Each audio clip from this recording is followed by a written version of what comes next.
The impact crater stretched for kilometers. Smoke rose from molten rock, twisting into the ash-gray sky of a world whose name had been forgotten 3,000 years ago. In the center of that wound in the earth, something moved. Metal groaned. Hydraulics hissed. A figure rose, towering, ancient, painted in colors that had no place in this universe. Red and blue, bright, clean, the kind of colors that died in the 41st millennium. Optimus Prime's optics flickered online, scanning a horizon of ruined hive cities and burning refineries. His audio receptors caught something immediately. Screaming. Not the screaming of battle, the screaming of existence. Billions of voices compressed into industrial districts, prayer bells ringing over voxcasters. And beneath it all, the grinding mechanical certainty of a galaxy that had turned suffering into scripture. He took one step forward. The ground cracked beneath him. His sensors painted the world in data streams, radiation levels, lethal, atmospheric toxicity, lethal, population density, impossible. 15 billion souls crammed into hive structures built on the bones of 15 billion more. He accessed his mission logs, searching for context. Nothing. No Decepticon signal. No Autobot distress beacon. No Cybertron. This was not his war. This was not his universe. But the screaming continued. And Optimus Prime had never walked away from screaming. He opened a communication channel broadcasting across all frequencies. His voice, calm and certain, cut through the static. This is Optimus Prime of the Autobots. I mean you no harm. If you are in danger, I will protect you. If you are suffering, I will. The response came instantly. Not words. Weapons fired. Lost bolts shrieked through the air, impacting his chest plating in bursts of superheated light. Autocannon rounds followed. Primitive, brutal, effective. Optimus raised his arm, shielding his optics as an entire Imperial Guard regiment opened fire from the ridge above. Their vox chatter flooded his sensor. Panic. Prayer. Orders screaming over one another. Unidentified machine. Heretical construct. In the name of the Emperor, purge the abomination. He could see them now. Soldier. Human. Exhausted. Their armor was patchwork. Their weapons worn to the point of malfunction. They were terrified. Not of him. Of what he represented. A thinking machine, an impossibility, a sin. Optimus did not return fire. He never did. Not unless there was no other choice. Instead he spoke again, louder, projecting his voice across the wasteland. I am not your enemy. Lower your weapons. Let me help you. The firing intensified. A Lehman Russ battle tank crested the ridge, its battle cannon swiveling toward him, the shot roaring. Optimus sidestepped barely. The shell detonated behind him, vaporizing a section of the crater. He could end this. One precision strike, disable the tank, incapacitate the soldiers, extract himself, but he had spent millennia learning restraint. These humans were afraid. And fear, Optimus knew, was not evil. It was a response, a symptom. He needed to understand the disease, so he transformed. Metal folded, limbs retracted. In seconds the towering warrior became a vehicle, unrecognizable, alien, but non-threatening. The firing stopped. Confusion rippled through the Imperial ranks. Their vox chatter shifted. It changed. What is it? Daemon engine, Xenos filth, A new voice cut through. Authoritative, cold, all units hold fire. Adeptus Mechanicus and wrote, secure the perimeter. Let nothing escape. If you want to see what happens when hope meets a galaxy built on despair, subscribe, because what comes next will break your heart. But you need to see it. You need to understand what this universe does to those who still believe in mercy. Hit that notification bell. This story gets darker, and Optimus Prime is about to learn that in the 41st millennium, compassion is heresy. 15 minutes passed in silence. Optimus remained in vehicle form, sensors active, analyzing everything. The Imperial Guard did not advance. They did not retreat. They simply waited. Las guns trained on his position, hymns crackling over their Vox units. Then the sky changed. Dropships descended through the smoke, black angular, covered in Gothic script and purity seals. The Adeptus Mechanicus had arrived. Robed figures disembarked, their bodies more machine than flesh, limbs replaced with manipulator claws and data spikes. They moved with purpose, not aggression, curiosity. One stepped forward, taller than the rest, crowned with a halo of rotating sensors. When it spoke, its voice was a choir of binary and broken Gothic. Specimen detected. Thinking machine. Abominable intelligence. Heretic construct of unknown origin. Optimus transformed back. He stood slowly, hands raised, optics fixed on the tech priest. I am Optimus Prime. I seek only. The Mechanicus figure tilted its head, scanning, dissecting him with invisible beams.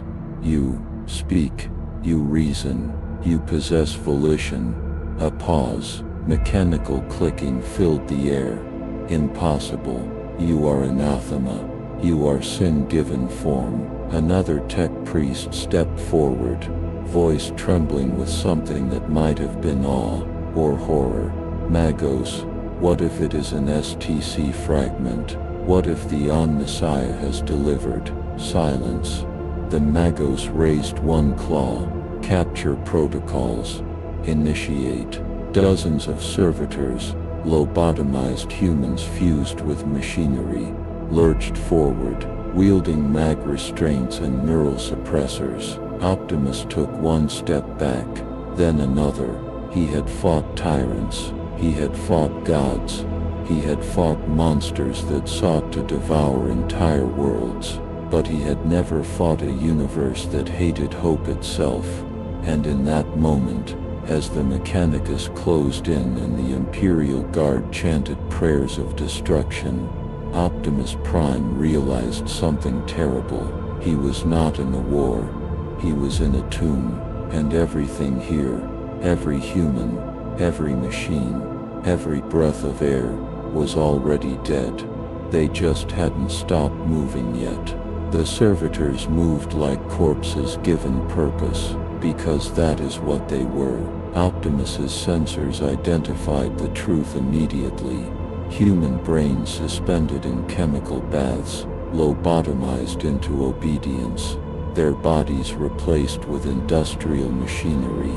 They had been people once, children, parents, dreamers. Now they were tools, and they reached for him with claws that had once been hands. He could stop them. Every tactical subroutine in his processor screamed the solution. Disable the neural inhibitors, sever the control links, free them. But freedom, he was beginning to understand, might be the cruelest thing he could offer in this place, so he did not resist.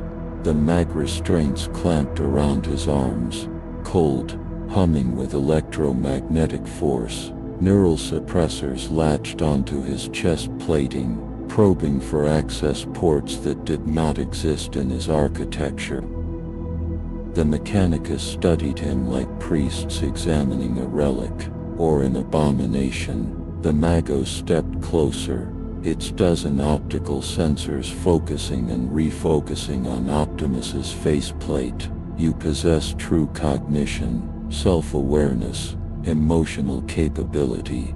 Its voice carried an edge of something Optimus had not expected. Not anger, hunger. You are either the greatest discovery in 10,000 years, or the greatest heresy ever committed. Another tech priest circled him, murmuring prayers in binary. The Omnissiah teaches that the machine is sacred, but the thinking machine is damnation. The men of iron rose with thought. They slaughtered trillions. They broke old night across humanity's back. The Magos extended a manipulator claw, touching Optimus's chest. Tell me, abomination. Do you dream? Do you fear? Do you hope? Optimus met its gaze. Steady, calm. I do all three, and I am not your enemy. The Magos recoiled as if struck. Heresy, profound heresy, but its voice trembled, not with disgust, with fascination.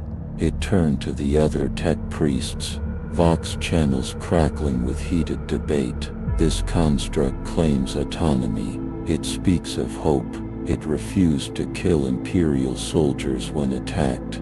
One priest hissed in response. Then it is corrupted, warp-touched. We should destroy it before. No, the Magos raised a hand. We dissect it.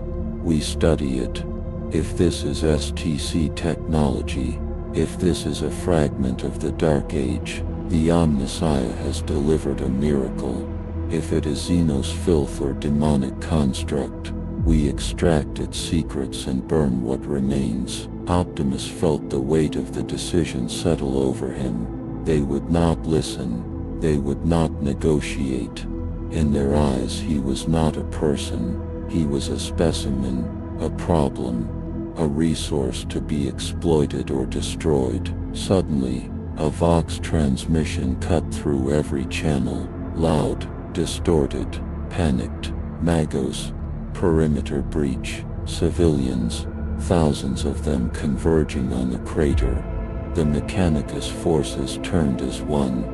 Optimus's audio receptors picked up the sound before they did. Footsteps, thousands of them, humans, unarmed, starving. They poured over the ridge like a tide of desperation. Men, women, children, their clothing little more than rags, their faces hollow with decades of suffering. They had heard his broadcast, his voice, his promise. If you are suffering, I will help you. And now they came, not with weapons, with hope, the most dangerous thing they could carry. The Imperial Guard raised their last guns immediately. Unauthorized movement. Disperse or be fired upon. The civilians did not stop. They stumbled forward, reaching toward Optimus, crying out in voices broken by a lifetime of prayers that were never answered. One woman pushed to the front, old, scarred, her eyes fixed on Optimus with something he had not seen since arriving in this universe. Recognition, not of what he was, of what he represented. She spoke, her voice barely a whisper, but Optimus heard every word. You said you would help us. You said, mercy. The Magos stepped between them, its voice booming through external Vox speakers. Stand back. This construct is property of the Adeptus. Mechanicus, return to your hive districts or face execution for heresy. The woman did not move. She looked past the Magos, past the guns, past the servitors, directly at Optimus. Is it true? Can you save us? Optimus felt something break inside him. Not his body. Something deeper. He had answered that question 1,000,000 times across 1,000,000 worlds. Yes. Always yes. But here, in this place, the answer was no longer simple. If he said yes, these people would be slaughtered for believing him. If he said no, the last spark of hope in their eyes would die, and he would have killed it. The Magos did not wait for his response. It gestured sharply. Dispersal protocol. Non-lethal force. Drive them back. Servitors moved forward, shock malls crackling with electricity. The crowd panicked, screaming, stampeding. Children trampled. The old woman fell, crushed beneath the surge of bodies. Optimus roared, not in words, in pure, unfiltered anguish. The mag restraints shattered, not from strength, from something else, something the Mechanicus had not accounted for. Willpower. He moved faster than their optics could track, shoving servitors aside, catching civilians before they fell, shielding them with his own body as shock malls struck his back plating. He did not fight, he protected, even as his system screamed warnings, even as lost fire peppered his armor. And then the sky split open, not with drop ships, with something worse. A sensation crawled across Optimus's sensors: wrongness, impossibility, a scream that existed in frequencies matter should not occupy. The warp. Tech priests froze. Imperial guardsmen fell to their knees, clutching their heads. Civilians collapsed, weeping blood from their eyes. A voice echoed across the battlefield. Not spoken, felt, ancient, mocking, delighted. Oh, how interesting. A machine with a soul, or something close enough. Tell me, little construct, do you know what hope tastes like when it rots? Optimus looked up. The sky had turned purple, and in the distance reality began to tear. The Magos's voice crackled through the vox. No longer calm, no longer curious. All units fall back. Prepare Geller field generators. In the Emperor's name. But it was too late. The tear widened. In through it something looked back, not at the Mechanicus, not at the soldiers, at Optimus. It saw him, it knew him, and worst of all it smiled. Because hope in the 41st millennium was not a virtue, it was bait, and Optimus Prime had just rung the dinner bell for every horror in the galaxy. The civilians screamed first, not because they saw what emerged from the warp, because they felt it, a pressure against their souls, like hands squeezing their hearts through their ribs. Optimus's sensors went haywire, readings that violated physics, energy, signatures that folded back on themselves, temporal distortions that made his chronometer show 3 different times simultaneously. But he understood enough. This was not technology.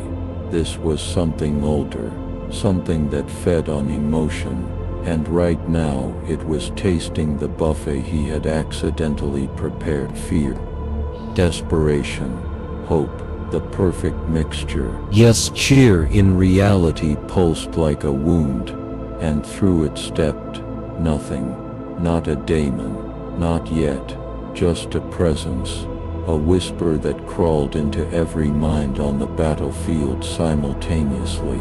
The voice spoke in 1,000 languages at once, but Optimus heard it in Cybertronian, perfect, intimate, as if it had known him for millennia. Optimus Prime, leader, protector, order.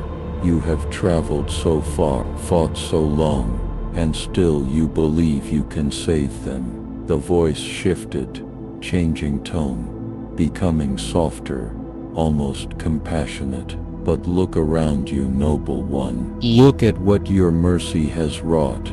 Optimus did look.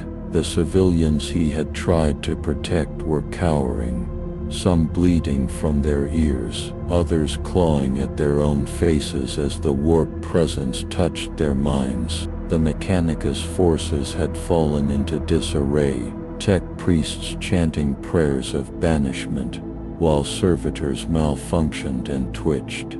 The Imperial Guard had formed a firing line, but their lost guns trembled in their hands. He had made everything worse, by caring, by acting, by hoping. Yes, Kier. The voice laughed, not cruel but understanding. You see it now, don't you? In this galaxy, compassion is a weapon. Every life you save becomes a target. Every hope you kindle draws predator. You are not A hero here, Optimus Prime. You are a plague vector, and hope is the disease. The tear widened further. Laws that had no name spilled out, sounds that existed as textures, light that felt like screaming. And then he appeared, not fully, not yet, but enough, a figure of impossible geometry, robed in knowledge and contradiction, crowned with flames that burned in spectrums mortal eyes could not perceive. Tzientch, the architect of fate, the changer of ways. He did not speak, he showed. Visions flooded Optimus's processor, futures, possibilities, branching timelines, spreading like fractal patterns across his consciousness. In one future, Optimus saved the civilians. The Imperium declared the planet corrupted. Exterminatus, virus bombs, 50 billion souls erased because he showed mercy to a few thousand. In another, he sided with the Mechanicus. They dissected him, learned his secrets, and built an army of soulless Autobot copies that purged entire sectors without hesitation or remorse. In a third, he fought back. Yes, cured. Dissolved the Mechanicus, became the very thing he swore never to be. A tyrant, who decided who lived and who died, based on his judgment alone. In every future, his compassion created cascading horrors. In every timeline, his hope became a funeral pyre. Yes, cured. Tzientch, this was whispered through the visions. Do you understand now? In this galaxy, there is no right choice, only degrees of damnation. Optimus forced the visions away, slamming mental firewalls into place. I have seen lies before. I have faced those who corrupt through despair. Yes, cured. Show me worst case scenarios because you want me to surrender, to give up. The daemon, because that is what it was. Optimus realized, tilted its impossible head. Oh, but I show you truth. Not the truth, just a truth. One of infinite truths. That is the beauty of this universe, Optimus Prime. Every choice matters, every action has weight, and all of them lead to suffering. The Magos recovered enough to activate a psychic dampening field. Reality stabilized, slightly. The tear began to close, but Tzientch's voice lingered. Yes, cured. We be watching, Protector, because you are magnificent, a being of pure will trapped in a cage of morality. I wonder, how long until that cage breaks? How long until you realize that to save anyone, you must become everyone's tyrant? Yes, cured. The sky returned to its normal ash gray. The battlefield fell silent, except for weeping, and the crackle of damaged Vox units. Optimus stood motionless, processing what had just happened. He had faced Unicron, a god of pure destruction. Yes, cured. Have garganed with the quintessence masters of manipulation. But this was different. This was not an enemy trying to destroy him. This was a force trying to prove that destruction was inevitable, that fighting only accelerated it. The Magos approached cautiously, its voice subdued. You resisted warp exposure. Impossible. All thinking machines fall to scrap code corruption within seconds. Optimus looked down at the tech priest. I am not corrupted because I know what I am. I know my purpose, and no amount of despair will change that. Yes, Kierd. The Magos was silent for a long moment. Then it spoke, quietly, almost reverently. You are either the most dangerous thing I have ever encountered, or the most sacred. I do not know which terrifies me more. Behind them the civilians were being rounded up by the Imperial Guard, not helped. Yes, Kierd. Rounded up, Optimus could hear their vox chatter. Warp exposure confirmed. Quarantine protocols, pending purge authorization. The old woman who had reached for him earlier was among them, barely conscious, blood still trickling from her eyes. She looked at Optimus one last time, and she smiled. Yes, Kierd. Despite the horror and pain and certain death awaiting her, she smiled, because for one moment, something had tried to save her, and in the 41st millennium, even doomed hope was better than no hope at all. The Vox transmission came from orbit, not a request, an order. The voice that spoke carried the weight of 10,000 years of authority, cold absolute carved from iron and faith. This is Princeps Majoris Kaldor of the Legio Metallica. We have detected here tech activity and warp incursion on the surface. By decree of the Fabricator General, we are authorized to cleanse the site. All Mechanicus personnel, evacuate to minimum safe distance. You have 15 minutes. The Magos' optical sensors flickered in what might have been fear or awe. It turned to Optimus' voice barely above a whisper. Yes, Kierd. They are sending the Titans, the God machines. You do not understand what that means. Optimus looked up. His sensors detected movement in the upper atmosphere, massive, descending through cloud cover like metal mountains given purpose. They are sending weapons too large to fight. They are sending fear. The first Titan broke through the ash clouds. A warlord class, 50 meters of armor, void shields and plasma annihilators. Its every step shook the ground like an earthquake, buildings collapsing in its wake just from the tremors. Gothic cathedrals rose from its shoulders, loudspeakers blaring hymns of destruction. Its weapon arms swiveled, targeting systems painting Optimus in a web of lethal trajectories. But it was not alone. 2 Reaver-class Titans flanked it, smaller, faster, each carrying enough firepower to level a city block in seconds. The Mechanicus forces scattered, retreating to transports as the Titans advanced. The civilians screamed, some running, others falling to their knees in prayer. The Imperial Guard held position, knowing they were beneath the Titans' notice, too small to matter. Optimus stood his ground. He had faced Tretdicon, Devastator, even Metroplex. But this was different.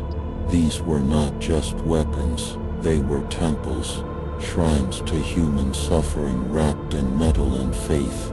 The Warlord Titan's Vox casters boomed across the wasteland, a voice like grinding stone and burning oil. I am Ferrum Dominus, voice of the Omnissiah, fist of the machine god. You stand accused of here tech corruption. warp taint and crimes against the sacred compact between man and machine. Surrender for immediate dissection. Resist and be annihilated. You have 30 seconds to comply. Optimus accessed his weapon systems, ion cannon, energon blades, tactical missiles, all functional, all lethal. He could wound them, maybe even destroy one if he was strategic, but the cost would be catastrophic. Every shot he fired would kill dozens of the humans still trapped in the area.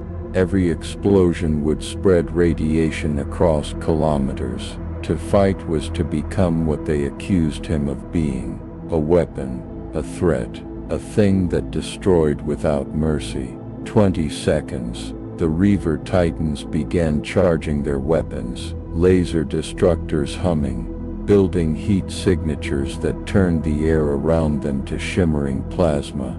Optimus transformed, his body shifting into combat configuration, not to attack, to stand, to meet this with dignity. If this was where his journey ended, he would face it as he had faced every battle, with certainty of purpose. 10 seconds. The warlord's plasma annihilators glowed white-hot. The ground beneath Optimus's feet began to crack from the heat. Behind him, he heard a child crying, still alive, still trapped, still hoping someone would save them. Optimus made his choice. He charged, not at the Titans, past them, toward the civilians. If he was going to die here, he would die protecting life, not destroying it. The Titans opened fire. Plasma bolts the size of cargo containers screamed through the air. Laser beams, capable of piercing fortress walls, tracked his movement. Missiles fell like rain. Optimus wove between them, his movements precise, desperate, impossible. He reached the civilians, a group of 30 huddled in the ruins of a burned-out building. He transformed mid-sprint, his vehicle mode skidding to a halt as he shifted back, using his body as a shield. The plasma struck him, his armor screamed, pain signals flooded his systems, but he held. Void shields from the Titans rippled as they recalibrated, unwilling to fire through their own defensive barrier. The momentary pause gave Optimus seconds, just seconds. He looked down at the humans cowering behind him, mothers clutching children, old men praying, a young woman staring at him with eyes that had forgotten what safety looked like. She spoke, voice trembling. "Why would you do this for us?" Optimus's vocal synthesizer crackled, damaged from the plasma strike, but his words came through clearly. "Because it is right, because you matter, because as long as I function, no one who seeks shelter will be abandoned." The woman's face crumpled, not from fear, from something she had not felt in decades: grief, for the universe that made such kindness impossible. The Titans adjusted their stance. The Princeps Majoress's voice boomed again. "Target refuses compliance. Civilian shields detected. Authorization requested for collateral purge." A pause, then a different voice. "Higher authority. Colder. Collateral acceptable. Fire at will." The woman looked up at Optimus. "You should not have come here. This galaxy does not deserve you." Optimus met her gaze. "Perhaps, but you do." The Titans fired as one, but the shots never landed. A sound split the sky. Not an explosion, but a crack. Reality tearing again. But this time it was not purple. It was green, sickly, pulsing. A rift opened between Optimus and the Titans, and through it poured something worse than daemons. Necron scarabs, thousands of them, metallic insects that consumed matter at the molecular level, stripping flesh from bone, metal from structure. turning everything into raw material for their swarm. The Titan's shots detonated against the swarm, vaporizing hundreds, but thousands more took their place. The Mechanicus Vox channels exploded with panic chatter. Necron incursion. Repeat. Necron presence confirmed. Priority Alpha threat. The Warlord Titan pivoted, its weapons tracking the new enemy.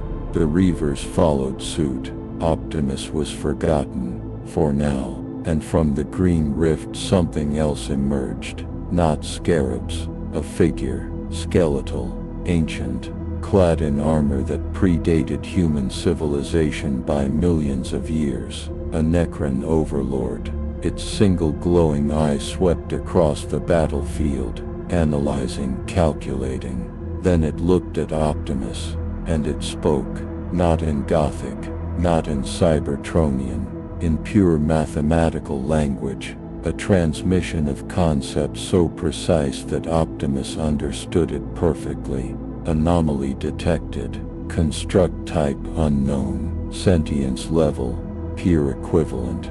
Conclusion, you are not from this galaxy. Optimus stood slowly, positioning himself between the Necron and the humans. No, I am not. The Overlord tilted its head. Interesting. Then you do not know the rules here. Allow me to educate you. In this galaxy, there are only 3 states of existence: enslaved, dead, or useful. Its eye glowed brighter. Which will you choose? The Necron Overlord did not attack. It studied. Its gaze swept over Optimus with the cold precision of a scientist examining a specimen that violated every known principle. Behind it, the scarab swarm halted mid-flight, hovering in a metallic cloud that blotted out the ash-gray sky. The Titans hesitated, weapons still charged but targeting solutions recalculating constantly. No one had expected this. A 3-way standoff on a world that did not matter, over a machine that should not exist. Optimus kept his stance defensive, shielding the civilians behind him even as his tactical system screamed warnings. The Necron was not hostile, yet, but everything about its presence felt wrong. Not evil, but empty, like staring into a void that had forgotten what life meant. The Overlord spoke again, its voice a mathematical equation translated into something resembling language. You protect them, the flesh beings. Why? Optimus did not hesitate. Because they are alive, because they deserve protection. The Overlord's eye flickered, perhaps amusement, perhaps confusion. Life, an inefficient state, temporary, fragile, prone to decay and emotional irrationality. It gestured with one skeletal hand toward the cowering humans. These creatures live in squalor. They pray to a corpse on a throne. They murder each other over interpretations of dogma. And yet you risk termination to shield them. Conclusion, you are either malfunctioning or operating on obsolete programming. Behind Optimus the young woman whispered, "What is it saying?" He did not turn, could not afford to break eye contact with the Necron. It is trying to understand why I care. It has forgotten how. The Overlord tilted its head further. An unnaturally smooth motion. Incorrect. I have not forgotten. I have transcended. 60 million years ago my people made a choice. Flesh for metal, mortality for eternity. We sacrificed our souls to become gods. The admission hung in the air like a curse. Optimus felt his processor cycle through the implications. 60 million years, longer than his entire species had existed, longer than human civilization by orders of magnitude. And this being had spent all that time hollow, purposeless, eternal. You did not become gods, Optimus said quietly. You became tombs, walking, waiting, but still tombs. The Overlord's eye flared, not anger, recognition. For the first time something almost like emotion crossed its voice. Astute, but irrelevant. We exist. That is enough. You, however, are unprecedented. A thinking machine untainted by chaos, uncorrupted by biological weakness, self-aware without madness. You are what my people attempted to become and failed. It stepped closer. The Titans tracked its movement but did not fire. Even God machines knew better than to provoke Necrons without overwhelming force. I offer you a place among us. Join the Infinite Empire. We will teach you technologies beyond your comprehension. You will never age, never rust, never die. The offer was sincere. Optimus could hear it in the mathematical precision of the transmission. This was not manipulation. It was curiosity. A species that had murdered its own soul was fascinated by a machine that possessed one. And the humans? Optimus asked. The Overlord glanced at the civilians as if noticing insects. Irrelevant. Let them perish. Let this galaxy burn. In 10 million years their civilizations will be dust, but you and I will remain. That is the only truth that matters. Permanence. Optimus looked down at the woman behind him, at the child clutching her leg, at the old man praying with bleeding lips. They would all be dead in decades, their names forgotten in centuries, their entire civilization likely erased within millennia. Everything they built, everything they loved would crumble to nothing. But right now in this moment they were alive, and that mattered. No, Optimus said. Simple. Final. The Overlord stared for a long moment. Then it did something unexpected. It laughed. Not a human laugh. A sound like metal scraping against metal, modulated into frequencies that mimicked mirth. Fascinating. You choose extinction over eternity. You choose meaning over mathematics. My cryptex will study this moment for epochs. It raised one hand. The scarab swarm began to retreat, flowing back toward the green rift like a metallic tide reversing. I will not destroy you, Optimus Prime. That would be wasteful. Instead, I will observe. I wish to see how long your principles survive in a galaxy designed to punish them. The rift began to close, but before it sealed completely, the Overlord spoke one last time. When you finally break, when you realize that hope is a computational error, seek the tomb world of Sarnek. We will be waiting. We always wait. The rift collapsed. The Necrons vanished. Silence fell across the battlefield. Then the Titan spoke. The Princess Majoris's voice boomed colder than before. Threat assessment updated. Subject demonstrated capacity to communicate with Xenos. Heresy confirmed beyond doubt. Preparing final purge. The Warlord's plasma annihilators began to glow again. The Reavers spread out. Flanking positions established, void shields at maximum. There would be no more interruptions, no more delays. Optimus looked at the civilians behind him. 30 souls, maybe fewer. He could not tell which ones were still breathing. He could not save them. Not from this. The Titans would fire. He would die, and they would die moments later, vaporized as collateral. Unless, the thought formed slowly, painfully, a compromise, a betrayal of everything he stood for, but also the only option that kept anyone breathing. Optimus opened a direct Vox channel to the Magos who had studied him earlier. I will surrender, completely. No resistance, no conditions, but you evacuate the civilians first, all of them. The Magos' response came after a long pause. Why would I negotiate with Heretic Scrap? Because Optimus said, his voice steady despite the damage to his systems.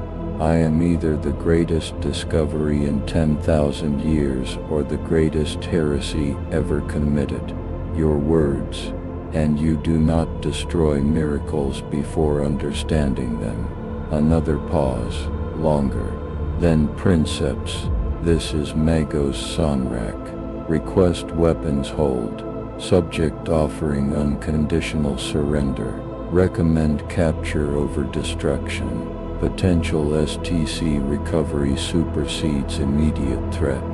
The Warlord Titan did not move. Its weapons remained charged, but the Princeps's voice crackled through, grudging, suspicious. You have 5 minutes, Magos. If this is deception, your Forge world will answer for it. The Mechanicus forces moved quickly. Transports landed. The civilians were herded aboard, roughly without care but alive. The young woman looked back at Optimus as she was dragged toward a transport. Her expression was not gratitude, it was grief.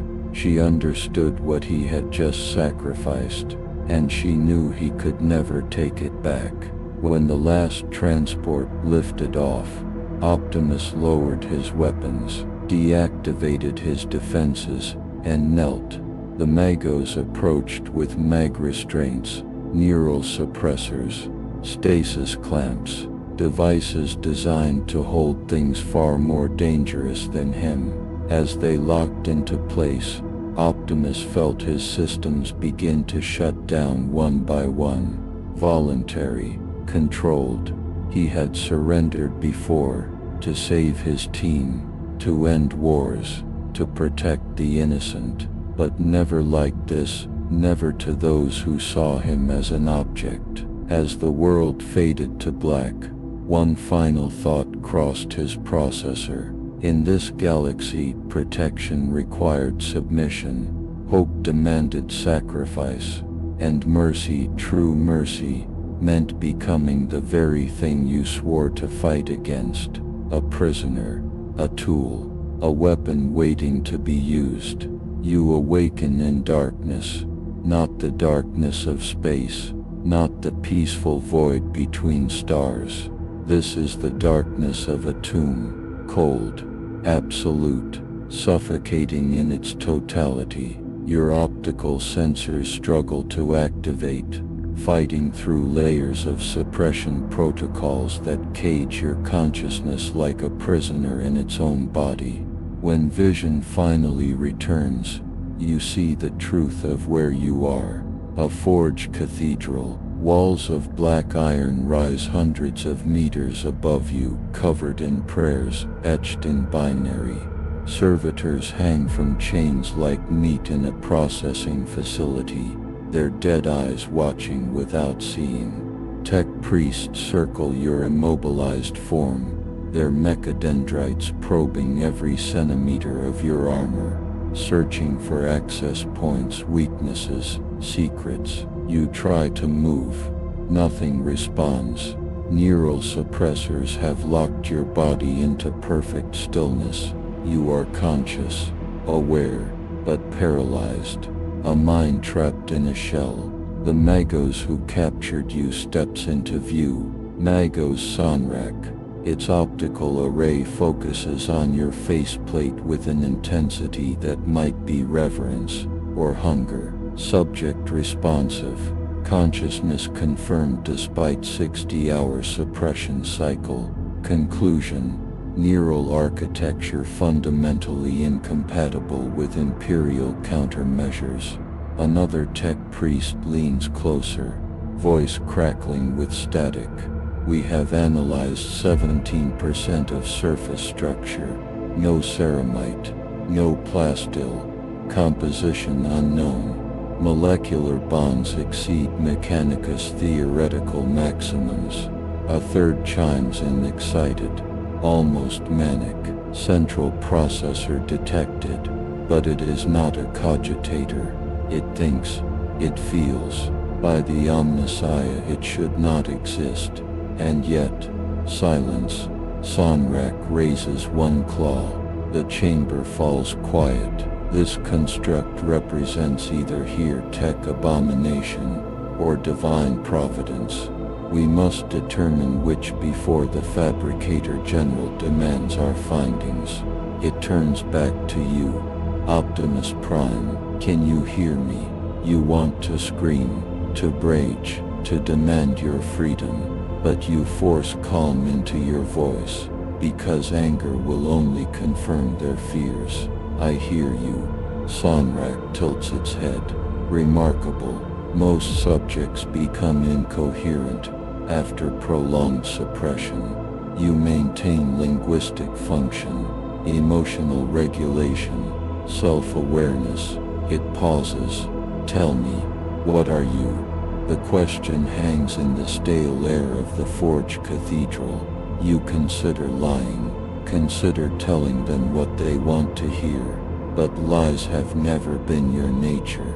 I am a living being, not born, created, but alive nonetheless. I think, I feel, I choose. That is what makes me real. The tech priests erupt in heated debate.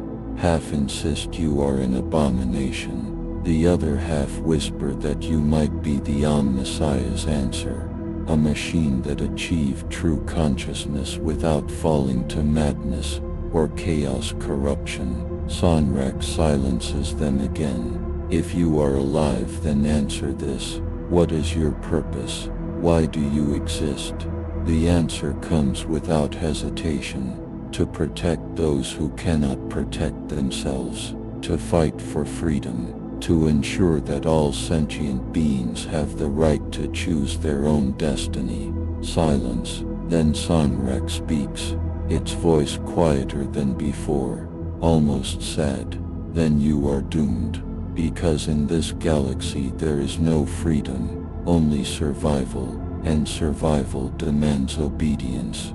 You feel something shift in your chest, not physically, emotionally, a weight settling over your spark, the realization that this being, this twisted fusion of flesh and machine is not evil, it is defeated. It has lived so long in darkness that it no longer remembers what light looks like. I have seen galaxies where freedom thrived, you say. I have fought in wars where the outcome mattered, where choosing correctly meant something. This galaxy is not inevitable. It is a choice, one that you make every day. Sonrak stares at you. For a long moment, its optical sensors dim. Processing, calculating, then it speaks. No, you are wrong, and I will prove it. The Magos gestures, a hollow projection flickers to life above you. Images of the Imperium, not propaganda, reality. Hive worlds where trillions lived stacked in vertical cities never seeing sunlight. Breathing recycled air thick with industrial toxins. Agrib worlds where humans were reduced to cattle, harvesting food they would never taste. Forge worlds where children were inducted into the Mechanicus at age 7, their bodies slowly replaced with machinery until nothing human remained. Penal worlds, death worlds, daemon worlds quarantined and forgotten. This is the Imperium of Man, Sonrak says. 10,000 years of this, and it is the best option available, because outside the Imperium's borders there is only extinction. The Tyranids devour everything. The Orcs fight for the joy of it. Chaos corrupts. The Necrons exterminate. The Tau conquer with false promises of unity. The images shift. Billions dying, worlds burning, children screaming. Freedom. There is no freedom. There is only the choice between slow death and fast death. You want to argue, to say it does not have to be this way, but the evidence is overwhelming. You have seen it yourself. Every faction in this galaxy is built on suffering. Even those who claim benevolence, the Tau conquer through manipulation and sterilization. There are no heroes here, no victories, only degrees of atrocity. And yet, even in darkness you say slowly a single light matters, not because it illuminates everything, but because it proves darkness is not absolute. Sonrak deactivates the hollow projection. Poetic, meaningless, but poetic. It turns to leave, then pauses. We will continue analysis. The Fabricator General arrives in 3 solar days to determine your fate. Destruction, dissection, or weaponization. I suggest you prepare for all 3. The tech priests file out, leaving you alone in the darkness, paralyzed, trapped, conscious, and somewhere in the depths of the warp something else was watching. Corne, the blood god, Lord of Skulls. He had noticed Optimus during the battle, not because of violence, because of restraint. The machine had stood against titans, had faced annihilation, had every reason to kill, and chose not to. In a galaxy drowning in blood, refusal to spill it was more offensive than any slaughter. Korn leaned forward on his throne of brass and bone, his voice a rumble that shook the foundations of the warp itself. A warrior who will not kill, a protector who will not strike. A being of infinite strength, shackled by morality. His laughter was the sound of armies dying. How long, I wonder, until circumstance breaks that chain? How long until he realizes that mercy is just another word for cowardice? A blood-letter daemon skittered forward, chittering. Master, should we corrupt him? Korn waved one massive hand dismissively. No. He is far more useful uncorrupted. Let him suffer. Let him watch as his refusal to kill causes more death than violence ever could. The blood god smiled, a terrible knowing smile, and when he finally breaks, when he takes up arms not in defense but in rage, he will fall harder and faster than any champion I have ever claimed, because the righteous always make the best killers. Back in the Forge Cathedral, Optimus Prime hung in stasis, unaware of the god's attention, unaware that his greatest strength had become his most visible weakness. In the 41st millennium, restraint was not noble, it was bait, and every horror in the galaxy was waiting to see what would happen when the trap finally snapped shut. The Fabricator General arrived with an entire fleet. Not because Optimus posed a military threat, because information this dangerous required overwhelming force to contain. The forge world of Metallica trembled as the processional began, tech priests by the thousands chanting in binary, their augmented voices creating harmonics that made the air vibrate. At the center of the procession, a figure that was more cathedral than being, the Fabricator General Kezarel, 10 meters tall,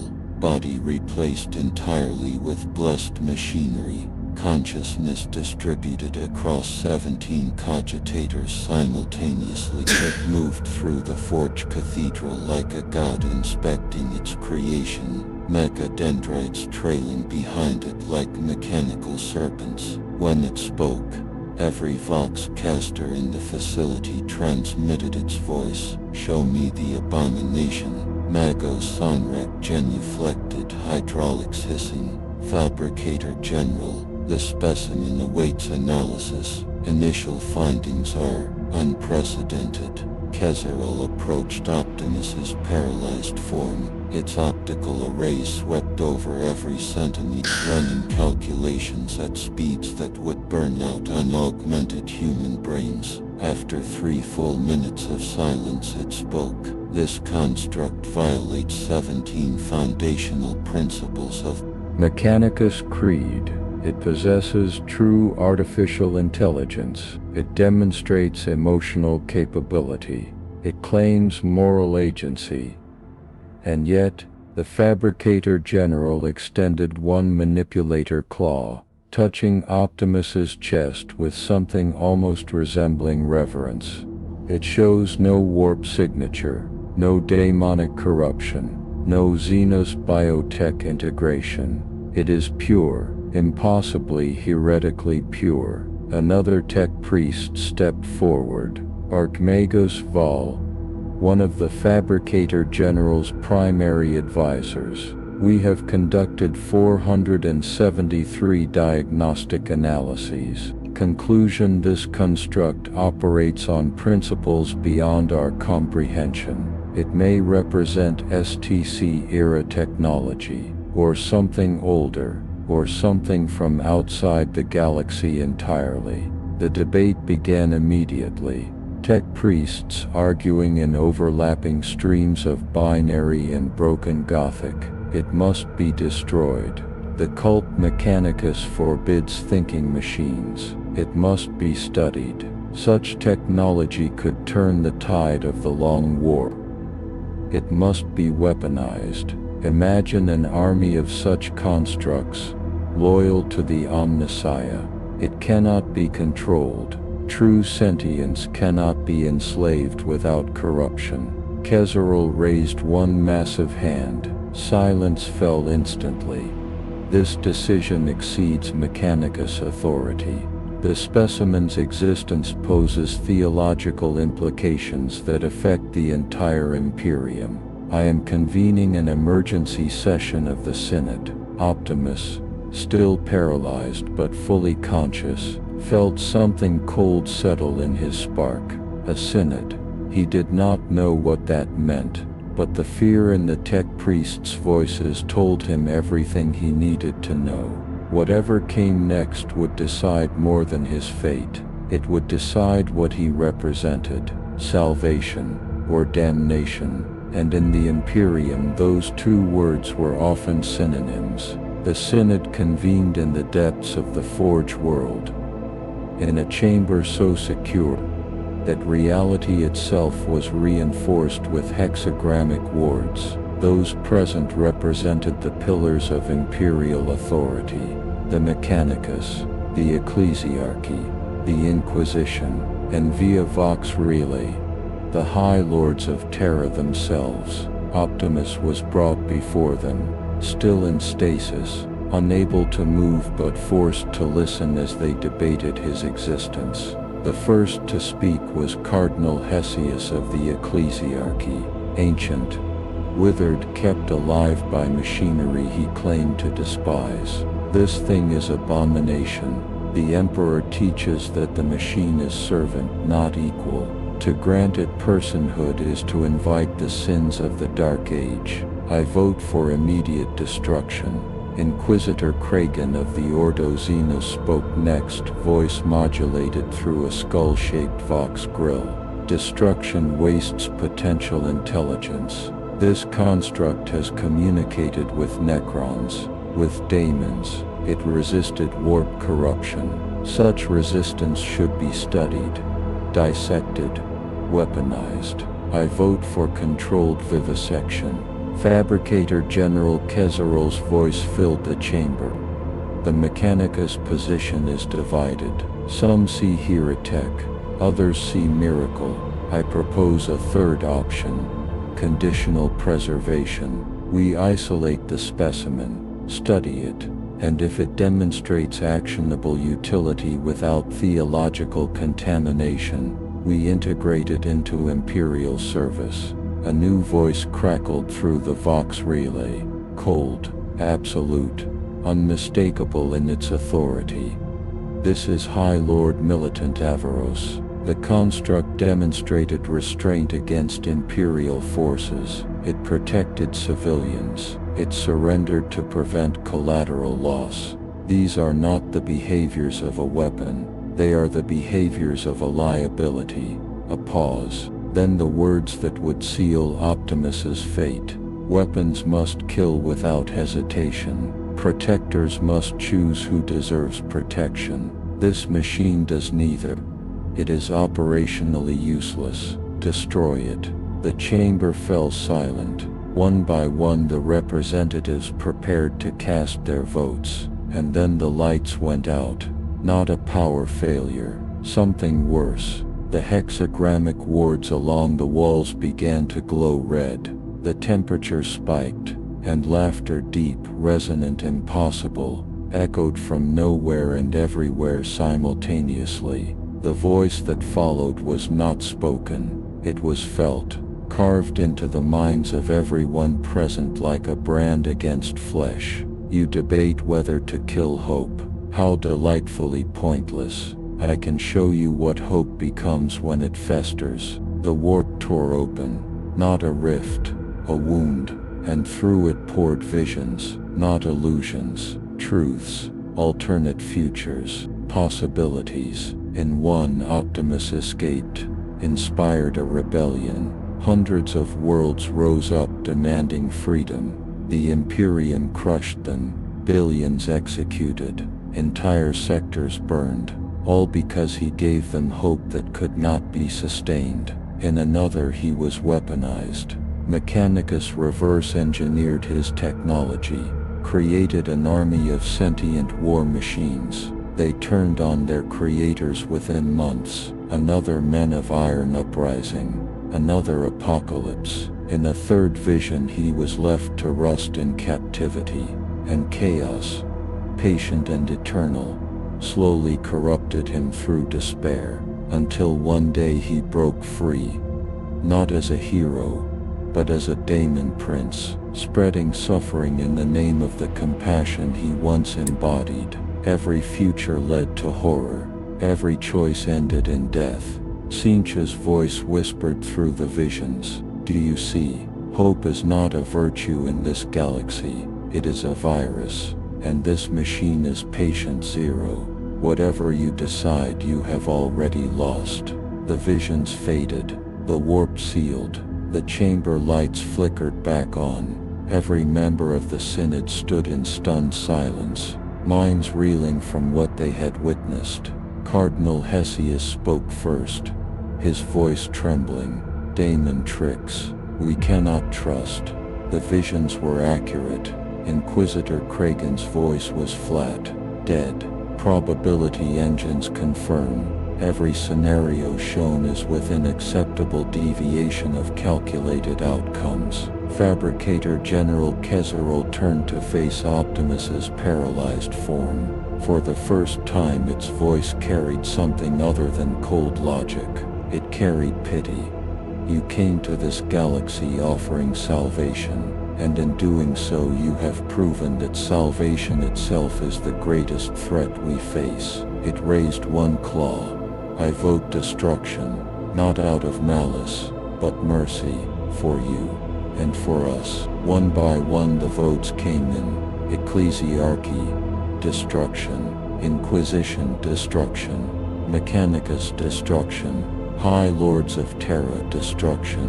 Unanimous. Optimus Prime would be dismantled, melted down, and scattered across the void, not as punishment, as prevention, because in the grim darkness of the 41st millennium, hope was not just impossible, it was catastrophic.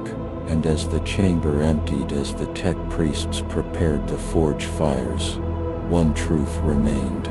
Optimus Prime had done everything right, and that was exactly why he had to die. They brought him to the melting chamber at dawn. Not that dawn meant anything on the Forge world.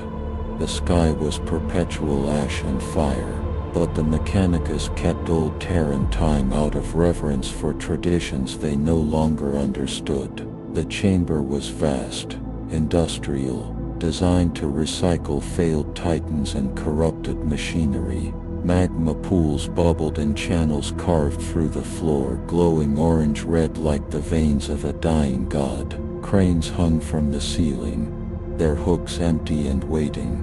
Optimus was released from stasis but kept in restraints. Mag clamps holding his limbs, neural suppressors dampening his strength. He could move his head, speak, watch.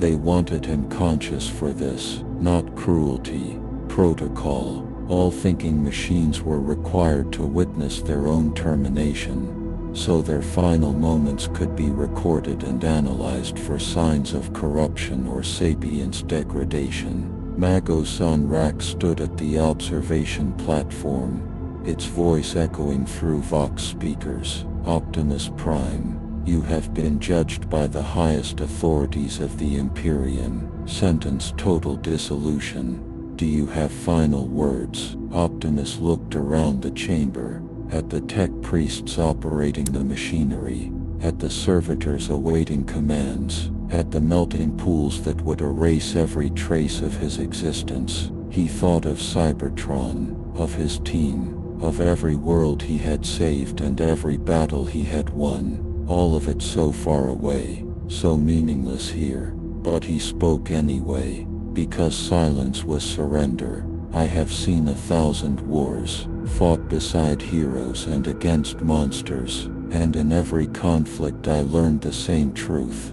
Hope is not a strategy, it is a choice, a decision to believe that tomorrow can be better than today, even when every fact argues otherwise. His voice remained steady, even as the cranes began to descend. You call hope a threat, but it is the only thing that separates you from the machines you fear. Without it you are already extinct. You simply have not stopped moving yet. Sanrak tilted its head. Eloquent. Meaningless, but eloquent. It gestured. The cranes locked onto Optimus's restraints, lifting him toward the melting pools. Heat washed over his frame, sensors screaming warnings. This was it. The end. Not in battle, not defending the innocent, but melted down like scrap because he dared to care. And then the Vox channels exploded. Every frequency, every bandwidth, simultaneous transmission from across the entire sector. A voice he had heard before. The young woman, the one he had saved. She was broadcasting. People of the Imperium, you are being lied to. A hero came to our world. A machine that protected us. That asked for nothing. That chose surrender over violence. And the Mechanicus is destroying him for it. Sanrak's optical sensors flared. Impossible. How did she? The broadcast continued, crackling with interference but unwavering. They teach us that suffering is holy, that hope is heresy. But I saw something different. I saw mercy, and they cannot allow that. Because if one machine can choose compassion, then we can too. And they cannot control us if we stop accepting that this is the only way things can be. The Vox channels lit up, not with orders to silence her, with responses, thousands of them, from factory workers, hive citizens, guardsmen on distant worlds, some agreeing, some denouncing her as a heretic, but all of them talking, questioning, and in the Imperium, questions were more dangerous than weapons. Fabricator General Kezeral's voice cut through the chaos. Sanrak, complete the termination, immediately. But Sanrak hesitated, its optical sensors fixed on Optimus hanging above the melting pools, moments from dissolution. Fabricator General, if we proceed now we create a martyr, if we halt we validate sedition. Either choice destabilizes the sector. Kezeral's response was ice. Then we choose the option that ensures this abomination ceases to exist. Proceed. The cranes lowered. Heat seared Optimus's armor. Paint began to blister. Systems started to fail. But he did not scream. Didn't. Big. He simply looked at Sanrak one last time. You fear what I represent. Not because I am dangerous, but because I prove you are capable of more than you allow yourselves to be. The words struck something in Sanrak's processors. A conflict, a question it had not asked in centuries. What if the abomination was right? What if the Mechanicus had become so obsessed with preventing the mistakes of the past that they had made themselves incapable of a future? The Magos raised one claw. The cranes halted. Centimeters above the magma. Fabricator General, I request a delay. Further analysis required. The Vox channel crackled with Kezerol's fury. Denied. You will complete the transmission cutoff. Not interference. Sabotage. And through the observation windows, Optimus saw it. Explosions. Across the forge complex. Not external attack. Internal rebellion. The woman's broadcast had not just inspired dissent. It had ignited something that had been building for millennia. Desperation. The feeling that if even a machine could choose hope, then maybe, just maybe, humanity could too. Tech priests scrambled.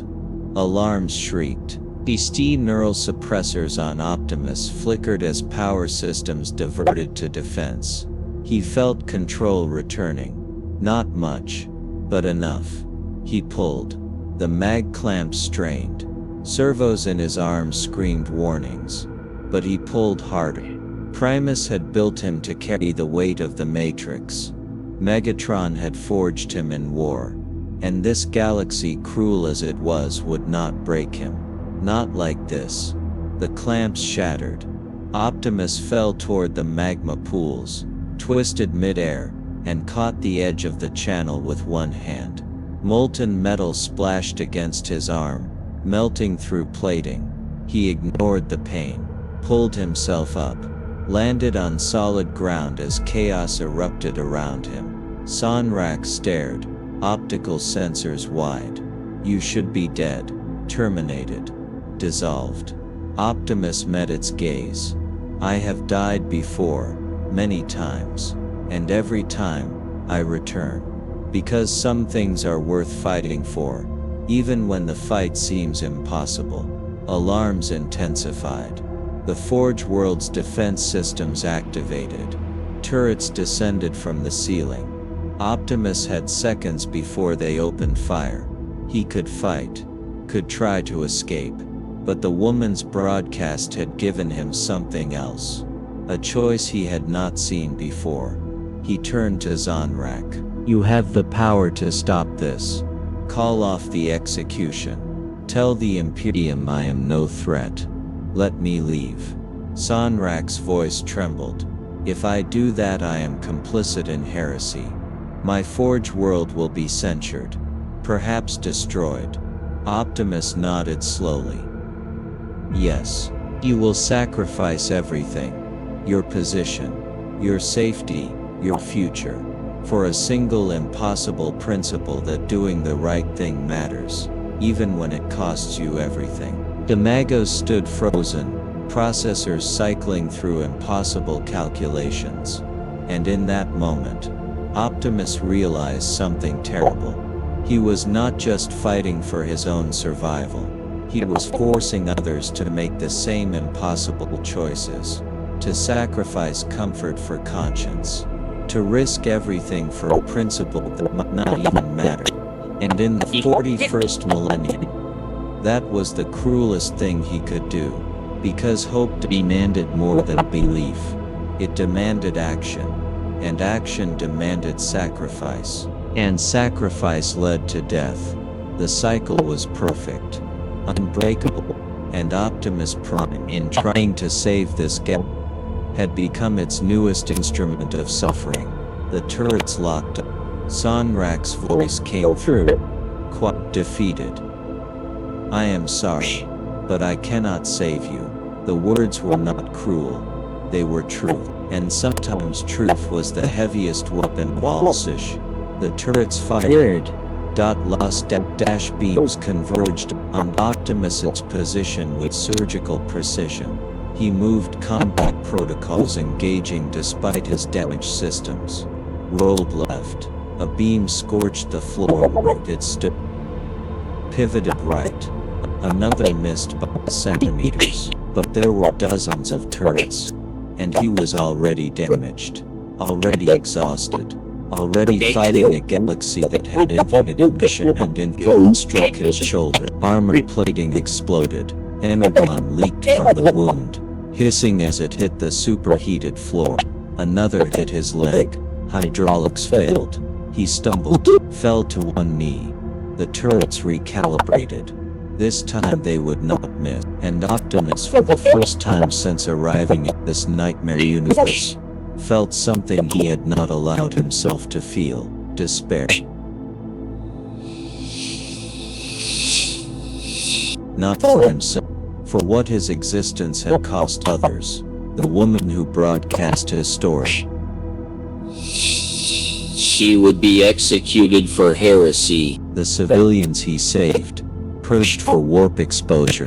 The tech priests who questioned his termination, censured, lobotomized, turned into servitors. Everyone he touched, everyone he tried to help, he had destroyed them all. Not through malice, through hope, through the belief that caring mattered.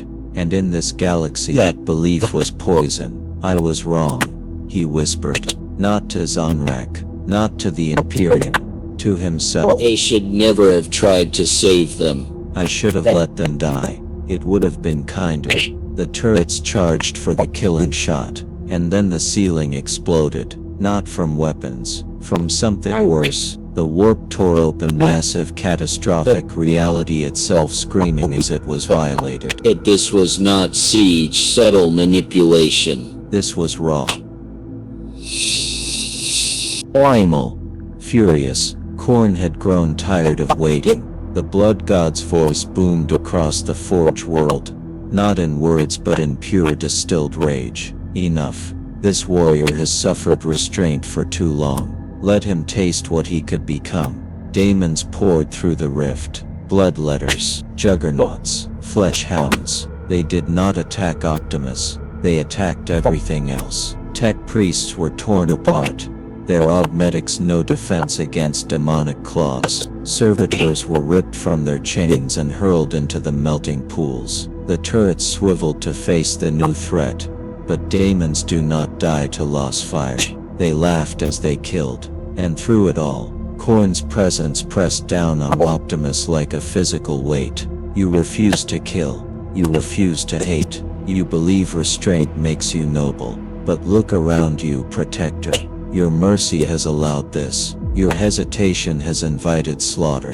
Optimus staggered to his feet, watching the massacre unfold. He could stop it. His weapons were still functional. His strength, though diminished, was enough. One precise strike could collapse the warp rift. One sustained barrage could drive the daemons back. But to do so meant kill. Meant becoming what this galaxy wanted him to be. A weapon. And Khorne knew it. The blood god's laughter was thunder. There it is. The moment of choice. Kill the daemons. And prove you are no different from this galaxy's countless warriors. Or refuse. And watch as your principles become gravestones for everyone here. Sonrak's voice crackled through the vox. Distorted. Panicked. Optimus Prime, if you possess any capacity for action, now would be the moment. The Magos was pinned beneath rubble. A bloodletter advancing on its position. Axe raised. One swing. That is all it would take. One swing. And Sonrak would be dead. Another victim of Optimus's refusal to compromise. He raised his arm. Ion cannon charged. Targeting systems locked on the bloodletter. His finger hovered over the trigger. Just one shot. Just one kill. And maybe it would cascade. Maybe killing to save would become killing to protect. Then killing to prevent. Then killing because it was easier than the alternative. Kitron had warned him once. The difference between a hero and a tyrant, Optimus, is how many bodies they are willing to stand on to reach their principles. Optimus had always believed he would never cross that line. But now in this galaxy, he understood the terrible truth. The line did not exist. There were only justifications. And once you started making them, you never stopped. He lowered his weapon. The bloodletter's axe fell. Sonrak screamed, not in pain, but in disbelief. You could have saved me, chose not to. What? Optimus's voice was hollow. Empty. Because the moment I decide who deserves to live and who deserves to die, I become what you feared I would be. A tyrant with good intentions. And history has proven. Good intentions kill just as efficiently as malice. The bloodletter turned toward Optimus. Confused, it had expected resistance, combat, glory, but this machine simply stood there, watching, refusing to fight even as reality collapsed around it. Korn roared, not in triumph, in frustration. You dare insult me with coward. You dishonor combat itself. The daemon surged toward Optimus, not to kill him quickly, to tear him apart slowly, to make him suffer for the insult of refusing to fight. And Optimus accepted it, because there was no other choice. Every action led to horror. Every decision created suffering. The only option left was inaction, and if that meant his destruction, so be it. At least he would die with the Honshin, but the killing blow never came. A flash of green light. The Necron rift opened. The overlord he had met before materialized, its Gauss weaponry already firing. Daemons disintegrated, not banished, but erased at the molecular level. The warp rift collapsed. Korn's presence retreated, howling in fury. Within seconds, the forge chamber was silent except for the dying screams of the few surviving tech priests. The overlord walked calmly through the carnage, stopping in front of Optimus. I told you I would observe. I have observed enough. It gestured. Necron warriors materialized, forming perimeters. Your refusal to kill, even when it costs lives, is not weakness. It is adherence to a principle that this galaxy abandoned eons ago. Curious, useless, but curious. The overlord tilted its head. I am taking you, not as a prisoner, as a very because you represent something I have not witnessed in 60 million years. A being that chooses principle over survival. Optimus looked around. The forge world was in ruins. Hundreds dead. Thousands more would be executed for failing to prevent his escape. And Sonrak, the Magus, lay in the rubble, bisected, optical sensors dim but still functioning, still watching. Still trying to understand. Optimus knelt beside the dying tech priest. I am sorry. You deserved better than this. Sonrak's voice, static and blood.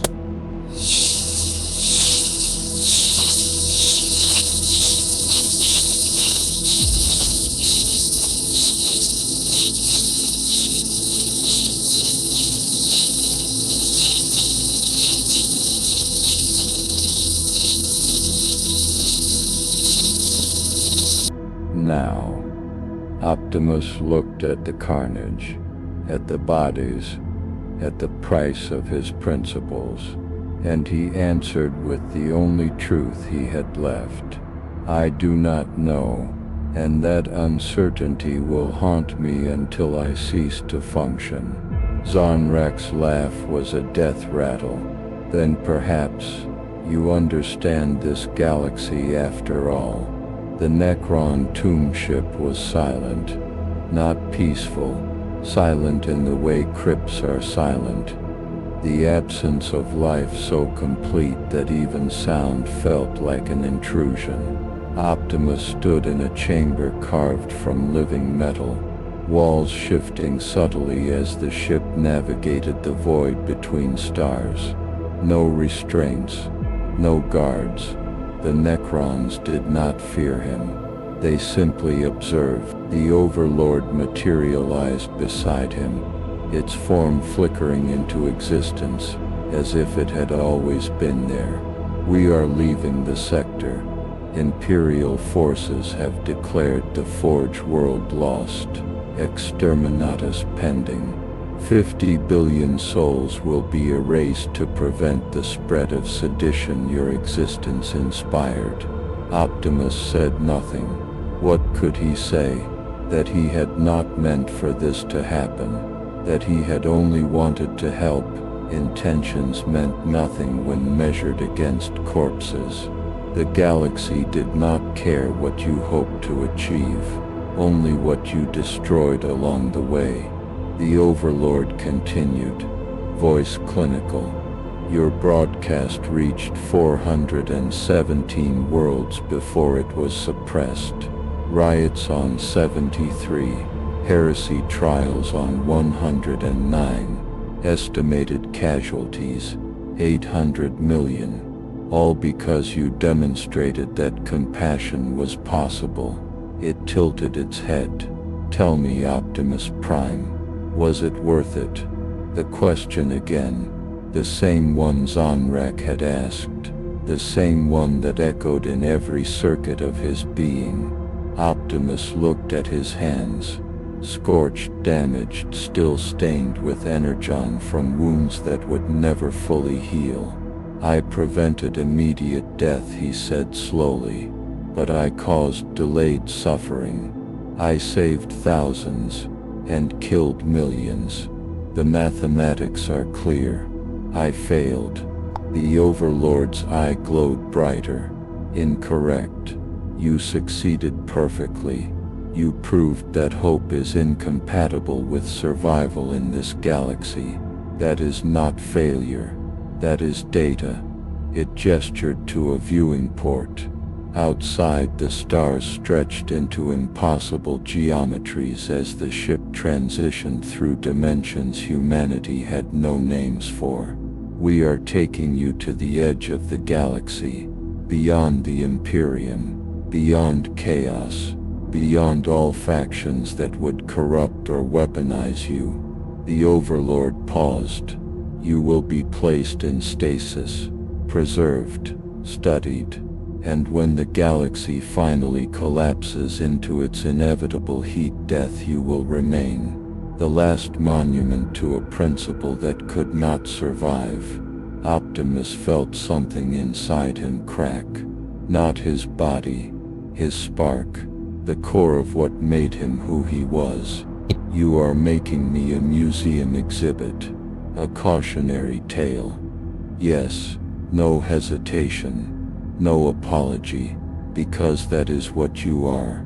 A warning, a reminder that some virtues are so pure they become poison in environments designed for corruption. The ship shuddered as it dropped out of whatever impossible space it had been traversing. Through the viewport, Optimus saw something he had not seen since arriving in this galaxy. Empty space, no war, no fleets, no worlds burning, just silence. And in that silence the weight of everything crashed down on him. He thought of the woman who had broadcast his story, executed by now, certainly, her name lost to history, her sacrifice meaningless in a galaxy that would forget her within a generation. He thought of the civilians he had saved, purged as potential chaos contamination. Their relief at being rescued lasting only hours before last fire ended their hope permanently. He thought of Zonrak, a being torn between faith and reason, destroyed because Optimus had forced it to question every life he touched, every soul he tried to save. He had killed them all, not with weapons, with hope. And in the 41st millennium, hope was the most efficient murder weapon ever devised. I should have stayed away, Optimus said, his voice barely above a whisper. The moment I arrived, I should have left, let them suffer without knowing anything else was possible. The Overlord moved closer. Perhaps, but you did not. And now the galaxy must process what you represent. It extended one skeletal hand, placing it almost gently on Optimus's chest. You asked me once if my people became gods or tombs. I will tell you now. We became both. We transcended mortality and lost meaning. We gained eternity and lost purpose. We exist, but we do not live. The hand withdrew. You, however, still live. Despite everything, Despite this galaxy's best efforts to prove that living is a mistake, that alone is remarkable. Optimus looked at the ancient machine. Is that supposed to comfort me, that my suffering has academic value? No, the Overlord said. It is supposed to remind you that value and comfort are unrelated concepts. You did not save this galaxy, but you proved it could be different. Somewhere, someone, in a reality where darkness had not yet won. The stasis pod descended from the ceiling, massive, ancient, covered in hieroglyphs that predated human language. Sleep now, Optimus Prime. When you wake, if you wake, perhaps the galaxy will have changed. Optimus stepped toward the pod. Each step felt heavier than the last, not from damage, from understanding. He would be preserved, studied, remembered as the machine that proved hope was fatal. Generations of Necrons would examine him, searching for the flaw in his programming that made him believe compassion mattered. And they would never find it, because it was not a flaw, it was a choice, and choices, unlike programming, could not be debugged or corrected. They could only be made, again and again, regardless of the consequences. He turned back one last time. The woman who broadcast my story. Do you know her name? The Overlord accessed ancient databases, calculations flickering across its consciousness. Marisa Kelvin, age 37, hive worker, deceased 14 hours after transmission. No descendants, no legacy beyond sedition charges. Optimus committed the name to memory. Marisa Kelvin, one soul among quadrillions, forgotten by history, erased by the Imperium, but real. She had existed, and for a moment she had believed things could be better. That had to mean something, even if only to him. Thank you, Optimus said. The Overlord tilted its head, confused. For what? For telling me her name. For letting me remember that she mattered. The Necron stared for a long moment. Then it spoke, its voice carrying something that might have been respect, or pity. You are the strangest thing I have encountered in 60 million years. A machine that grieves for organic life it barely knew. A warrior who considers defeat a moral victory. A being that chooses suffering over compromise. It gestured to the pod. Sleep well, Optimus Prime. And when the universe finally ends, when entropy claims all things, perhaps your principles will be the last light to fade. Not because they saved anyone, but because you refused to let them die. Optimus stepped into the stasis pod. Cold metal closed around him. Systems began to shut down, consciousness fading, and as the darkness claimed him, one final thought echoed through his processor. The galaxy had not broken him. It had not corrupted him. It had not turned him into a weapon or a tyrant or a monster, but it had done something worse.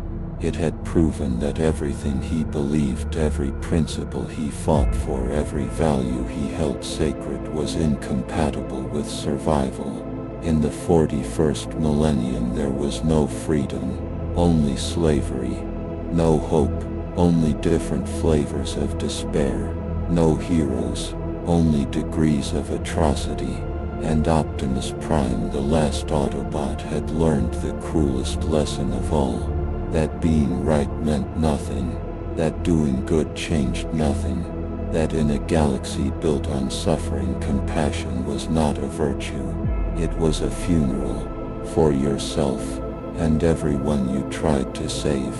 The stasis field activated, time stopped, and somewhere in the depths of the warp 4 gods laughed, because they had not needed to corrupt him. The galaxy had done that work for them, not by making him evil, but by proving that evil was inevitable. And that was so much worse. 3 centuries later, on a world whose name had been redacted from Imperial records, a child found something in the ruins. A data slate, cracked, half melted, but functional. On it a message, audio only, a woman's voice. My name is Marisa Kelvin, and I saw something impossible. A machine that cared, a warrior that protected without demanding worship. He is gone now. They destroyed him. But I need you to know hope existed once, even here, even in this hell. And if it existed once, maybe it can exist again. The child listened, then smashed the data slate, because hope was heresy, and heresy was death. And in the grim darkness of the 41st millennium, survival meant forgetting that anything else had ever been possible.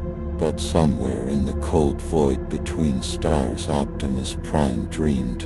And in those dreams he still believed.